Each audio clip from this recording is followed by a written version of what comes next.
Hello दोस्तों, welcome to Acquistive education. I am Shivam Pilania, your educator. और आज हम लोग अपनी सीरीज को कंटिन्यू करते हुए 5 जुलाई 2019 के पेपर पे पहुंच चुके हैं।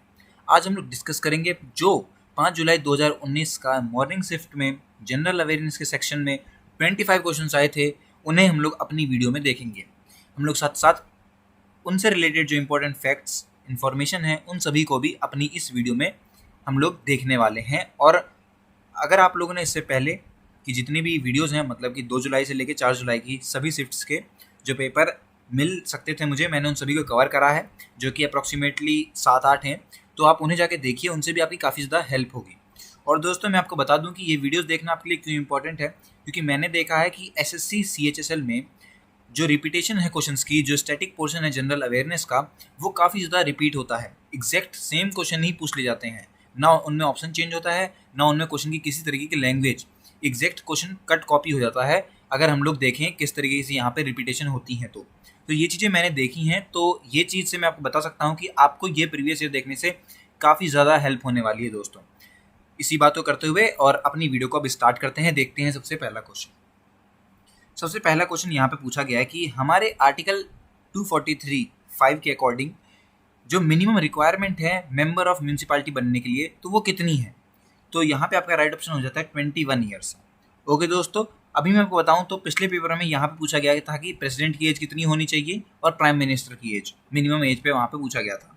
ओके दोस्तों, ये बात आपको ध्यान में रखनी है कि कितनी कितनी एज सबकी होनी चाहिए। प्रेसिडेंट की 35 ईयर्स होती है, ध्यान रखिएगा। और प्राइम मिनिस्टर की अगर लोकसभा से लें तो 25 ईयर्स और राज्यसभा से लें तो 35 ईयर्स। ये बातें आपको याद रखनी है दोस्तों। सॉरी, 30 ईयर से ज़्यादा होनी चाहिए राज्यसभा में। ओके, 35 नहीं होगी, 30 ईयर से ज़्यादा होगी राज्यसभा के अंदर, अगर मैं आपको बताऊं। और मेंबर ऑफ म्यूनसिपैलिटी बनने के लिए 21 ईयर्स होनी चाहिए मिनिमम एज, किसी को अगर मेंबर ऑफ म्यूनसिपैलिटी बनना है तो। ओके दोस्तों, हम लोग कॉन्स्टिट्यूशन की बात करें तो आपको कुछ और बातें बताऊंगा मैं, कि हमने अपना कॉन्स्टिट्यूशन 26 नवंबर 1949 को अडॉप्ट किया था। ओके, और आपको बताऊं मैं कि 2 साल 11 महीने 17 दिन लग गए थे हमारे कॉन्स्टिट्यूशन को बनाने में। ओके, और एक और चीज़ सबसे इंपॉर्टेंट जो कि अक्सर एग्जामिनेशन में पूछा जाता है कि सोशलिस्ट जो वर्ड है उसे कब जोड़ा गया था और कौन से अमेंडमेंट में जोड़ा गया था। तो 42nd अमेंडमेंट एक्ट 1976 के अंदर जो सोशलिस्ट वर्ड है उसे हमारे कॉन्स्टिट्यूशन में जोड़ दिया गया था। ध्यान रखिएगा इस बात का कि 42nd अमेंडमेंट एक्ट हुआ था 1976 के अंदर। उस समय पे जो सोशलिस्ट वर्ड है वो जोड़ दिया गया था हमारे कॉन्स्टिट्यूशन में। ओके दोस्तों, तो ये सारी बातें हैं जो कि आपको ध्यान रखनी चाहिए। अब ये रहे वो इंपॉर्टेंट आर्टिकल जो कि आपको याद होने चाहिए, आपके हाथों पे होने चाहिए, इसलिए मैंने यहाँ पे एक स्लाइड बना दी इसके लिए, जिससे कि आपको चीज़ें काफ़ी अच्छे से समझ में आ सकें। आर्टिकल 12 से लेकर 35 ये बात करता है हमारे फंडामेंटल राइट्स के बारे में।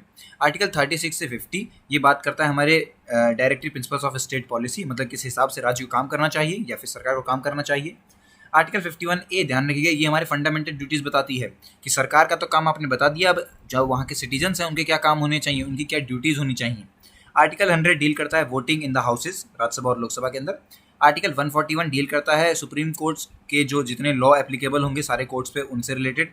आर्टिकल 343 है जो कि ऑफिशियल लैंग्वेज से रिलेटेड है। आर्टिकल 352 है जो कि नेशनल इमरजेंसी से रिलेटेड होता है। आर्टिकल 368 है जो कि पावर बताता है हमारे पार्लियामेंट की कि वो अमेंड किस तरीके से कर सकती है अमेंडमेंट के द्वारा। ओके, और आर्टिकल 370 जो कि हट चुका है, टेम्परेरी प्रोविजन था ये, जो कि बताता था कि आप किस तरीके से जम्मू एंड कश्मीर को एक अलग रिस्पेक्ट मिली है। ओके दोस्तों, तो ये बातें आपको याद रखनी है। ये सारे इंपॉर्टेंट आर्टिकल्स हैं जो कि मैंने आपको एक जगह पे लिख के दे दिए हैं, आप इन्हें नोट्स कर सकते हैं, स्क्रीनशॉट लीजिए और अपने पास रख लीजिए, याद करिए काफ़ी आराम से। ओके दोस्तों, बढ़ते हैं अब नेक्स्ट क्वेश्चन की तरफ। नेक्स्ट आपका सवाल आता है कि कामाख्या टेम्पल जो है वो कहाँ पे सिचुएटेड है, किस जगह पे आपका कामाख्या टेम्पल जो है वो आता है। मैं बता दूं, ये कामाख्या देवी का टेम्पल है जो कि आसाम के अंदर रहता है। और स्पेसिफिक बात करूं तो आसाम में एक हिल है, नीलाचल हिल, गुवाहाटी के पास में, तो वहाँ पे ये टेम्पल स्पेसिफिक जो जगह है उसकी लोकेशन जो है वो वहीं है। ओके, ध्यान रखिएगा, नीलाचल हिल है, उसके पास में गुवाहाटी आसाम के अंदर। आसाम की बात करें तो कैपिटल वहाँ की दिसपुर हो जाती है और जो गवर्नर है वो है जगदीश मुखी। और अगर हम लोग सीएम की बात करें तो सर्वबंधन सोनोवाल जो है वहाँ के सीएम हो जाते हैं। और जो डांस वहाँ पे जो फेमस डांस है बिहू डांस, वहाँ पे जो लोकेलिटी का है वो बिहू डांस है। बर्ड की बात करें तो वाइट विंग्ड वुड डक जो है वो वहाँ की बर्ड है। ओके, स्टेट बर्ड, क्योंकि सीएचएसएल में मैंने देखा है काफ़ी सारे जो क्वेश्चंस हैं वो इस तरीके के सवाल पूछ लेते हैं कि नेशनल बर्ड बताइए, डांस कौन सा वहाँ पे चलता है, या फिर इस तरीके के सवाल जो हैं ये बहुत ज़्यादा पूछे जाते हैं। और एक और बात कि हर पेपर में आपको एक ना एक क्वेश्चन जरूर मिलेगा जहाँ पे जो उसके सीएम और गवर्नर है यहाँ से एक क्वेश्चन उठ के है डायरेक्टली या इनडायरेक्टली, तो ये बातें भी आपको याद रखनी है दोस्तों। नेक्स्ट आपका सवाल आता है कि इंडिया में जूट का सबसे ज़्यादा प्रोडक्शन कौन सी स्टेट करती है, तो वो है आपकी वेस्ट बंगाल। वेस्ट बंगाल जूट का सबसे ज़्यादा प्रोडक्शन करती है इंडिया के अंदर। साथ ही साथ बिहार में भी जूट का प्रोडक्शन होता है। शुगर केन की बात करें तो यूपी और महाराष्ट्र के अंदर होता है, और सिल्क की बात करें तो वो आपका कर्नाटक और केरला के अंदर, टी आसाम और केरला के अंदर होता है। तो ये जो चार हैं ये इंपॉर्टेंट हैं, जूट, शुगर केन, सिल्क और टी। तो इन चारों को आपको याद रखना है क्योंकि अक्सर एग्जामिनेशन में ये सवाल जरूर पूछ लेते हैं। वेस्ट बंगाल की बात करें तो कैपिटल वहाँ की कोलकाता हो जाती है। जो गवर्नर है वो है जगदीप धनखड़, और जो वहाँ के सीएम है उनका नाम हो जाता है ममता बनर्जी। और जो वहाँ की बर्ड है वो इंपॉर्टेंट जो बर्ड हो जाती है व्हाइट थ्रोटेड किंगफिशर वहाँ की बर्ड है। और ट्री के बारे में बात करें तो चातिम ट्री जो है वहाँ की आप कह सकते हैं स्टेट ट्री है। ओके दोस्तों, तो इन बातों को आप लोग ध्यान में रखिएगा। नेक्स्ट आपका सवाल आता है कि फरवरी 2018 में किसी को अपॉइंट किया गया था as a first independent female director of ICC.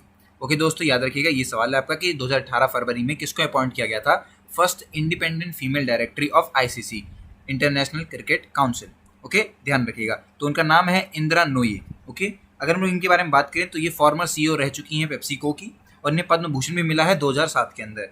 Okay दोस्तों, ये इंडियन अमेरिकन है, मतलब कि जो ये रही हैं अमेरिका में इनका ग्रीन कार्ड मिल चुका है, इस तरीके से आप मान सकते हैं दोस्तों। ओके, और आईसीसी के बारे में बात करें तो जो वहाँ के सीईओ हैं, मतलब इंटरनेशनल क्रिकेट काउंसिल के जो सीईओ हैं उनका नाम है आपका मोनू शोने, और चेयरमैन हो जाते हैं इमरान ख्वाराज, और हेडक्वार्टर दुबई में है। तो ये बातें आप लोग याद रख सकते हैं इस क्वेश्चन से रिलेटेड। अगला सवाल आता है which of the following countries will host the world leader conference to combat anti semitism in October 2020। मतलब कि एक कॉन्फ्रेंस हुई थी world leader conference to combat anti semitism in October 2020, तो कौन होस्ट करेगा उसको, तो स्वीडन में वो होस्ट होगी। ओके दोस्तों, याद रखिएगा अक्टूबर में इसी साल का थोड़ा सा, तो इस बात को आप लोग याद रखिएगा।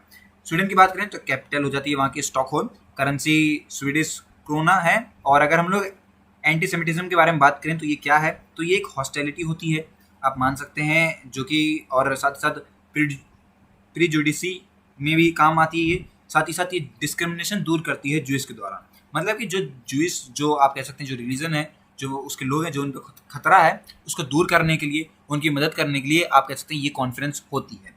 कहाँ पे होगी, अक्टूबर में स्वीडन के अंदर। नेक्स्ट हमारा सवाल आता है कि कौन सा वो इलनेस है, मतलब कौन से बॉडी पार्ट का इलनेस है जिसका नाम है ऑस्टियोफोरोसिस। तो ऑस्टियोफोरोसिस बोन्स की इलनेस है, बोन्स में ये इलनेस जो है वो हो जाती है।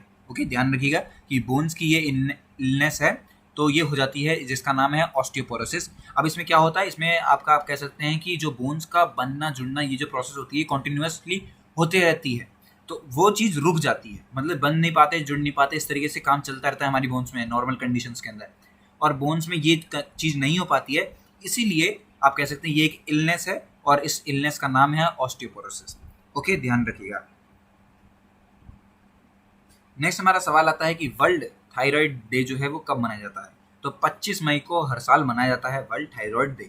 ओके दोस्तों, ये तो एक थायराइड के बारे में बात हो गया, और कुछ हैं जैसे वर्ल्ड कैंसर डे जो कि 4 फरवरी को मनाया जाता है, वर्ल्ड हियरिंग डे जो कि 3 मार्च 2020 को मनाया गया है इस साल, वर्ल्ड एड्स डे जो कि 1 दिसंबर 2020 को बनाया जाएगा, और वर्ल्ड डायबिटीज़ डे जो कि 14 नवंबर 2020 में मनाया जाएगा। ओके दोस्तों, तो ये चारों को भी आपको ध्यान में रखना है, cancer day, hearing day, AIDS day और डायबिटीज़ डे, और साथ साथ थायराइड तो आपका 25 मई को मनाया जाता है हर साल। नेक्स्ट हमारा सवाल आता है what is the SI unit of electrical resistance. Electrical resistance की एसआई यूनिट क्या होती है दोस्तों, तो यहाँ पे आपका राइट ऑप्शन हो जाएगा ओम। ओम होती है इलेक्ट्रिकल रेजिस्टेंस की। ओके दोस्तों, यहाँ पे वो लिस्ट है जो कि आप लोगों ने पढ़ी होगी जरूर अपने बचपन में, इसको एक और बार रिवाइज करवा देता हूँ मैं आपको। यहाँ पे आप देख सकते हैं नेम और यहाँ पे सिंबल दिया गया है, ये फंडामेंटल क्वांटिटी है, इनसे हमारी एसआई यूनिट बनती है। फंडामेंटल क्वांटिटीज कौन कौन सी जो कि आपको याद होनी चाहिए, ओके, आपके ये उंगलियों पे होने चाहिए, mass, length, time, current, temperature, amount of resistance और ल्यूमिनेस इंटेंसिटी।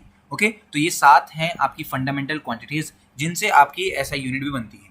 ओके दोस्तों, ध्यान रखिएगा, मतलब जिससे आपकी जो है बाकी यूनिट जो है वो बनती हैं। ओके, एसआई यूनिट भी आपके साथ होती हैं, किलोग्राम, केजी, मीटर, एम होता है साइन इसका, सिंबल कह सकते हैं, सेकंड एस, एम्पियर ए, केल्विन के, मोल मोल और कैंडेला सीडी।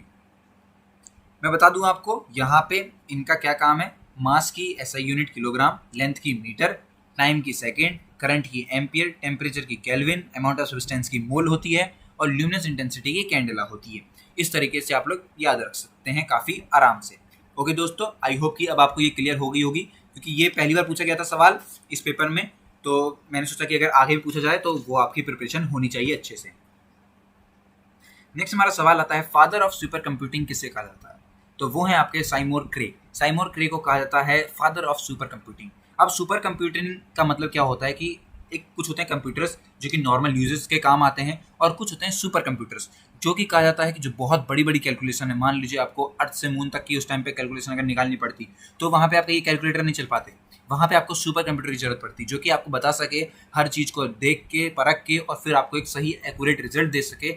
वो काम करता है हमारा सुपर कंप्यूटर। ओके, तो ध्यान रखिएगा, फादर ऑफ सुपर कंप्यूटिंग किसे कहा जाता है? तो साइमोर क्रे को कहा जाता है father of super computing. Okay, next हमारा सवाल आता है कि मई 29 में ICMR के जो प्रोफेसर हैं उन्हें एक अवार्ड दिया गया, जो कि 2019 doctor Lee Jong Wook memorial prize for public health को दिया गया था, और 72nd वर्ल्ड हेल्थ असेंबली हुई थी जो जनेवा में, वहाँ पे दिया गया था। तो वो कौन थे शख्स जिन्हें मिला था? तो उनका नाम था बलराम भार्गवा। उन्हें मिला था, ICMR के ये प्रोफेसर रह चुके हैं, उन्हें ये अवार्ड मिला था। ओके दोस्तों, अगर इनके बारे में बात करें हम, तो इनमें 3 साल का टेन्योर है ICMR के अंदर, और ये वहाँ पे काफ़ी अच्छा रोल प्ले कर रहे हैं। नेक्स्ट आपका सवाल आता है कि बेसिले कैलमेटे ग्यूरिन वैक्सीन है एक, जो कि BCG वैक्सीन करके बोला जाता है इसे। तो ये किस डिजीज़ के लिए वैक्सीन बनाई गई है? तो ये डिजीज़ है आपकी ट्यूबरक्लोसिस। ओके, तो टीबी जिसे आमतौर पे कहा जाता है, जो कि खांसी जुकाम से फैल सकती है। अगर आप लोग इन्फेक्टेड जो पर्सन है उसके पास में जाते हैं, अगर उसने खांस और जुकाम मतलब खांस दिया और छींक दिया, तो आप इन्फेक्टेड हो जाएंगे। तो BCG वैक्सीन है उसकी, जो कि बहुत ज़्यादा पॉपुलर है। तो ध्यान रखिएगा कि ट्यूबरक्लोसिस के लिए कौन सी वैक्सीन है? BCG। ओके, और चीज़ आपको मैं बता दूं आपको, और मतलब 3-4 बीमारियों के बारे में। एक आपकी कॉलेरा हो जाती है, जिसको इन्वेंट किया था, जिसकी वैक्सीन निकाली थी ल्यूस पास्चर ने, और निकाला था उसको 1880 के अंदर। पोलियो की वैक्सीन निकाली थी जॉन्स ई स्लैक ने 1972 के अंदर। ओके, तो ये भी आप ध्यान रख सकते हैं। नेक्स्ट हमारा सवाल आता है कि कंपनी है जिसे 2003 में बनाया गया था, और उसका अभी आप अगर वैल्यूएशन की बात करें तो 1 बिलियन USD होती है उसका। मतलब अगर आप उस इंडस्ट्री की वैल्यूएशन की बात करते हैं इस टाइम पे, तो 1 बिलियन USD। तो वो कौन सी कंपनी थी या इंडस्ट्री थी, तो या फिर कहाँ से वो बिलोंग करती थी? तो वो जो कंपनी थी आपकी, वो थी यूनिकॉर्न स्टार्टअप कंपनी। ये इसका इस टाइम पे जो वैल्यूएशन है वो $1 बिलियन है, जो कि बहुत बड़ी मात्रा होती है। आप कह सकते हैं एक स्टार्टअप कंपनी के लिए, मतलब या फिर एक कंपनी के लिए भी मानूं मैं, तो बहुत बड़ी मात्रा होती है, ये एक बहुत बड़ा अमाउंट होता है। तो यूनिकॉर्न स्टार्टअप कंपनी है जिसका अभी करंट वैल्यूएशन जो था उस टाइम पर 2018 के अंदर बात करें तो वो $1 बिलियन था। Which country houses the headquarters of the intergovernmental organization the International Bureau of Weights and Measures? तो बोला गया कि एक ब्यूरो है इंटरनेशनल वेट्स एंड मेजर्स के लिए, वो कहाँ पे है उसका हेडक्वार्टर? तो फ्रांस के अंदर इसका हेडक्वार्टर है। अगर हम लोग IBWM के डायरेक्टर के बारे में बात करें तो मार्टिन मिल्टन वहाँ के डायरेक्टर हैं, और इसे बनाया गया था 20 में 1875 के अंदर। इसमें क्या होता है, इसमें एक जो आप कहते हैं स्टैंडर्ड वैल्यू होती है, स्टैंडर्ड वैल्यू हर एक, मतलब कह सकते हैं जो 1 मीटर में कितनी सेंटीमीटर आते हैं, जो इसकी स्टैंडर्ड वैल्यू है, उसको वहाँ पे रखा जाता है उस ब्यूरो के अंदर, क्योंकि ये एक बहुत सारे सर्कमस्टेंसेज में रखा जाता है और एक परफेक्ट मेजरिंग वहाँ पे ली जाती है इस ब्यूरो के अंदर। ओके, तो ये बनाई गई है कि वेट्स एंड मेजर्स को बता सके किस तरीके से लोगों को चीज़ें जो है अपनी आगे लेके जानी। नेक्स्ट हमारा सवाल आता है कि वर्ल्ड का बेस्ट एयरपोर्ट का अवार्ड मिला था, जो आप कह सकते हैं Skytrax World Airport Award 2019 का। तो 7th टाइम इन अ रो, मतलब एक साथ 7 बार इसे मिला है। तो वो क्या है, उस एयरपोर्ट का नाम क्या है? तो वो एयरपोर्ट आपका छांगी एयरपोर्ट। अब ये कहाँ पे है? ये एयरपोर्ट है आपका सिंगापुर के अंदर। छत्रपति शिवाजी और इंदिरा गांधी ये दोनों ही हमारे इंडिया के अंदर हैं, और हनीडा एयरपोर्ट जो है वो जापान के अंदर है। तो ये बातें भी आपको ध्यान में रखनी है। तो ये 7th टाइम रो में इन्हें मिला है। ध्यान रखिएगा कि बहुत काफ़ी खूबसूरत है, आप फोटो में देख भी सकते हैं। तो इन्हें ये जो एयरपोर्ट है इसे 7th टाइम रो में मिला है, मतलब 7 बार लगातार इस एयरपोर्ट को वर्ल्ड बेस्ट एयरपोर्ट का अवार्ड मिला है। नेक्स्ट हमारा सवाल आता है कि किस एक्ट्रेस को बेस्ट एक्टर फीमेल की कैटेगरी में 64th film fair award held in 2019 में मिला था। तो आलिया भट्ट जी को ये मिला था। ओके, ध्यान रखिएगा। Which of the following district listed as option is not one of the 3 districts in the Chambal division of state of Madhya Pradesh? मतलब मध्य प्रदेश में 3 डिस्ट्रिक्ट्स, मतलब यहाँ पे बोला गया है कि एक जो चंबल डिवीजन हुआ था, तो उसमें से कौन सी, इन 4 ऑप्शन में से कौन सी वो स्टेट है, डिस्ट्रिक्ट है जो कि इसके अंतर्गत नहीं आती है? तो आपकी जो छिंदवाड़ा जो डिस्ट्रिक्ट है वो चंबल डिवीजन के अंदर नहीं आती है। मध्य प्रदेश के बारे में बात करें तो इसकी कैपिटल भोपाल हो जाती है। गवर्नर आनंदीबेन पटेल है। तो आनंदीबेन पटेल का ये आप कह सकते हैं एडिशनल चार्ज है, वो जो उनका रियल वाला है वो उत्तर प्रदेश की हैं गवर्नर, पर एडिशनल चार्ज है उनका कहाँ का, वो मध्य प्रदेश का। सीएम शिवराज सिंह चौहान है। बर्ड अगर बात करें तो इंडियन पैराडाइज फ्लाई कैचर्स हैं। और अगर हम लोग बात करें फ्रूट के बारे में तो मैंगो यहाँ पे इसका स्टेट फ्रूट जो है वो हो जाता है। नेक्स्ट हमारा सवाल आता है कि तरनित्रा फेयर मतलब मेला एक तरीके से वो सेलिब्रेट किया जाता है कहाँ पर हर साल? तो गुजरात के अंदर ये तरनित्रा जो फेयर है, मेला है, इसे सेलिब्रेट करते हैं। गुजरात के बारे में बात करें तो कैपिटल गांधीनगर, गवर्नर आचार्य देवव्रत हैं, सीएम विजय रूपानी हो गए। बर्ड वहाँ पे ग्रेटर फ्लेमिंगो जो कि बहुत ज़्यादा फेमस है, उन्हें आप ध्यान रखिएगा। और फ्लावर मैरीगोल्ड जो है वो भी आप ध्यान रख सकते हैं। तो फ्लेमिंगो और मैरीगोल्ड ये किताबें भी रही थी इंग्लिश की जब हम छोटे थे, तब उस टाइम की बात है। तो उस तरीके से आप लोग याद रख सकते हैं कि गुजरात की जो बर्ड है वो ग्रेटर फ्लेमिंगो और जो वहाँ के फ्लावर हैं वो मैरीगोल्ड हैं। तो इस तरीके से आप लोग याद रख सकते हैं गुजरात के बारे में। नेक्स्ट सवाल आता है कि 42nd अमेंडमेंट कॉन्स्टिट्यूशन का जो हुआ था उसमें क्या चीज़ इंसर्ट की गई थी हमारे प्रीएम्बल के अंदर? तो मैंने भी बताया आपको, सोशलिस्ट। ओके, तो सोशलिस्ट वर्ड जो है वो ऐड किया गया था। इंटीग्रिटी भी कहा जाता है या फिर सोशलिस्ट वर्ड लिखा हुआ, तो दोनों में जो भी लिखा हो वो आप शब्द या फिर आप कह सकते हैं वर्ड टिक लगा के आ जाइएगा, बिल्कुल सही होगा। अब मैं आपको बता दूं पहले ही आपको कि इस क्वेश्चन में से पहुंचने से पहले ही मैंने वो आपको बता दिया था, और मैंने पहले ही वो बता दिया क्योंकि मुझे लग रहा था वो इंपॉर्टेंट है, इसीलिए। ओके दोस्तों, तो ऐसी बातें हैं जो मैं आपको पहले ही बता देता हूँ जो कि इंपॉर्टेंट होती हैं आपके लिए। जादूगोड़ा डिस्ट्रिक्ट है एक, सिंहभूम डिस्ट्रिक्ट झारखंड के अंदर। तो वो किसके लिए फेमस है, कौन सी वहाँ पे इंपॉर्टेंट माइन है? तो यूरेनियम बनाया जाता है वहाँ पे। जादूगोड़ा झारखंड के अंदर आता है। झारखंड के बारे में बात करें तो कैपिटल रांची, गवर्नर जो है वो द्रौपदी मुर्मू हैं, और आपके सीएम जो हैं वो हेमंत सोरेन हैं, और जो वहाँ की बर्ड है वो है कोयल, और मैबल इंडियन एलिफेंट वहाँ पे है। ध्यान रखिएगा, जादूगोड़ा यूरेनियम के लिए काफ़ी ज़्यादा इंपॉर्टेंट डिस्ट्रिक्ट हो जाती है या फिर जगह हो जाती है। और इससे पहले नेक्स्ट क्वेश्चन जाने से पहले यूरेनियम के बारे में बता दूं मैं आपको। Symbol you, atomic number 92, discovery की थी मार्टिन हेनरिच ने और कैल्परोथ ने, इन दोनों ने इसकी डिस्कवरी करी थी यूरेनियम की। एटॉमिक नंबर 92 याद रखिएगा, इंपॉर्टेंट है। Which of the following statement about gratuity is not correct? मतलब ग्रेटिविटी से रिलेटेड कौन सा स्टेटमेंट सही नहीं है? अब देखिए, कुछ सवाल ऐसे होते हैं, मैंने देखा इसमें कुछ सवाल ऐसे होते हैं इकोनॉमी से रिलेटेड जो कि काफ़ी ज़्यादा डिफिकल्ट होते हैं, क्योंकि वहाँ पे कोई ऐसी चीज़ पूछी जाती है जो कि आप लोग अंदाज़ा भी नहीं लगा सकते। तो यहाँ पे ग्रेट्युइटी का मतलब होता है कि a person is eligible to receive gratuity. Gratuity आप मान सकते हैं एक ऑर्गेनाइजेशन के द्वारा कुछ कंपनसेशन दिया जाता है उनके लोगों को, इस तरीके से आप मान सकते हैं। तो वो तभी दिया जाएगा जब वहाँ का जो आप कह सकते हैं कि किसी ने वहाँ पे उस कंपनी के अंदर काम करते करते 7 साल अपने कंप्लीट कर लिए हो, कम से कम 7 साल तो कंप्लीट करने हैं, तभी वो इस आप कह सकते हैं एक तरीके से तोहफा है जो गिफ्ट है, या फिर एक तरीके से एक सैलरी या फिर कंपनसेशन के काबिल होगा। ओके, ध्यान रखिएगा। Who among the following Australian cricket players was not banned by Cricket Australia for ball tampering in 2018? 2018 के अंदर ऑस्ट्रेलिया टीम के काफ़ी सारे प्लेयर्स को बैन किया गया था। तो इनमें से कौन थे जिन्हें बैन नहीं किया गया था? तो ग्लेन मैक्सवेल हैं जिन्हें बैन नहीं किया गया था। काफ़ी बेहतरीन प्लेयर हैं ये, इनकी बैटिंग बहुत ज़्यादा बेहतरीन है, कई सारे अवार्ड मिले हैं, काफ़ी सारी सेंचुरी मारी है इन्होंने, और इन्हें बैन भी नहीं किया गया था Cricket Australia for ball tampering 2018 के अंदर।